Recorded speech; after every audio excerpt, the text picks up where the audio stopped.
ಒಬ್ಬ ದಲಿತ ವ್ಯಕ್ತಿಯಿಂದ ಉದ್ಘಾಟನೆಗೊಂಡಂಥ ದೇವಸ್ಥಾನದ ಗೋಪುರ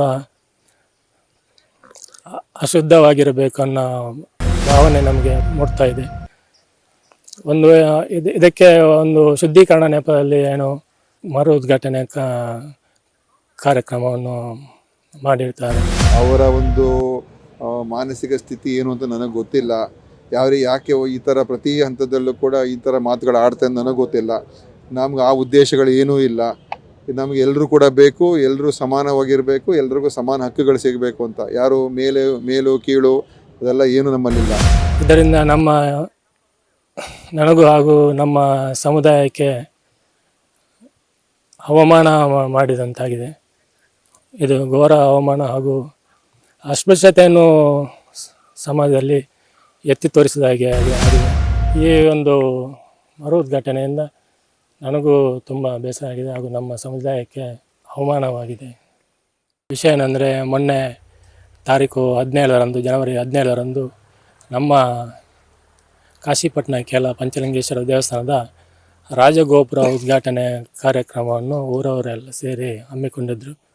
ಈ ಒಂದು ರಾಜಗೋಪುರ ನಿರ್ಮಾಣಕ್ಕೆ ನಮ್ಮ ವಿಧಾನಸಭಾ ಕ್ಷೇತ್ರದ ಶಾಸಕರಾದ ಹರೀಶ್ ಪೂಂಜಾರ್ ಅವರು 25 ಲಕ್ಷದ ಮೊತ್ತದ ಅನುದಾನವನ್ನು ನೀಡಿರ್ತಾರೆ.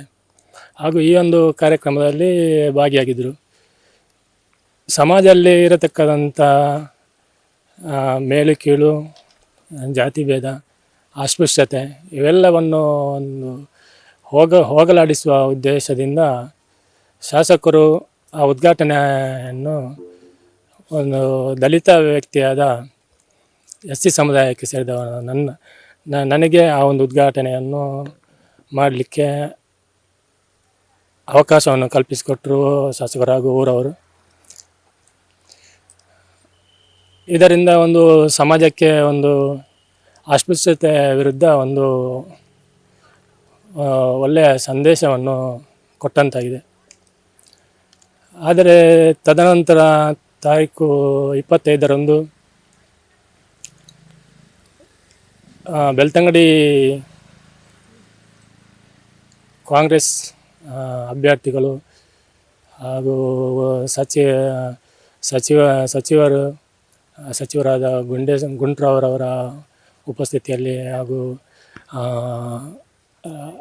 ಕಾಂಗ್ರೆಸ್ ಅಭ್ಯರ್ಥಿಯಾದ ರಕ್ಷಿತ್ ಶಿವರಾಮ್ರವರು ಹಾಗೂ ಕಾಶಿಪಟ್ಟಣ ಗ್ರಾಮದ ಅಧ್ಯಕ್ಷರ ಸಮ್ಮುಖದಲ್ಲಿ ಹಾಗೂ ಒಂದು ಮರು ಉದ್ಘಾಟನಾ ಕಾರ್ಯಕ್ರಮವನ್ನು ಮಾಡಿರ್ತಾರೆ.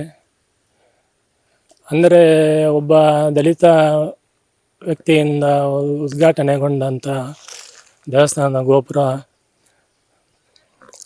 ಅಶುದ್ಧವಾಗಿರಬೇಕು ಅನ್ನೋ ಭಾವನೆ ನಮಗೆ ಮೂಡ್ತಾ ಇದೆ. ಇದಕ್ಕೆ ಒಂದು ಶುದ್ಧೀಕರಣ ನೆಪದಲ್ಲಿ ಮರು ಉದ್ಘಾಟನೆ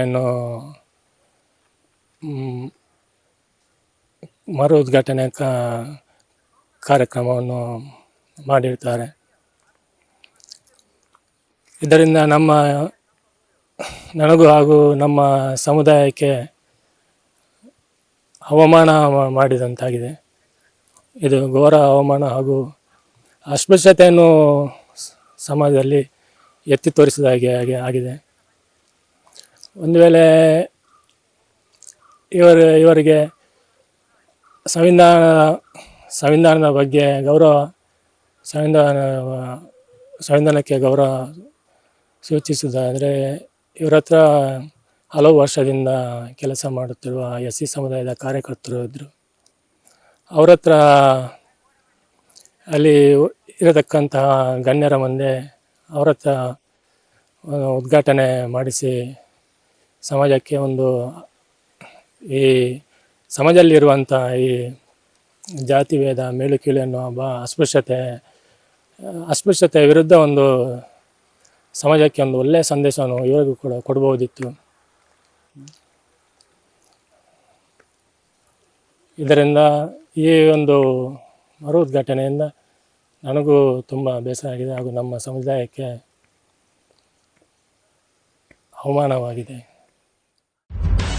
ನಿಖರ ಸುದ್ದಿ, ಸದಭಿರುಚಿಯ ಕಾರ್ಯಕ್ರಮ.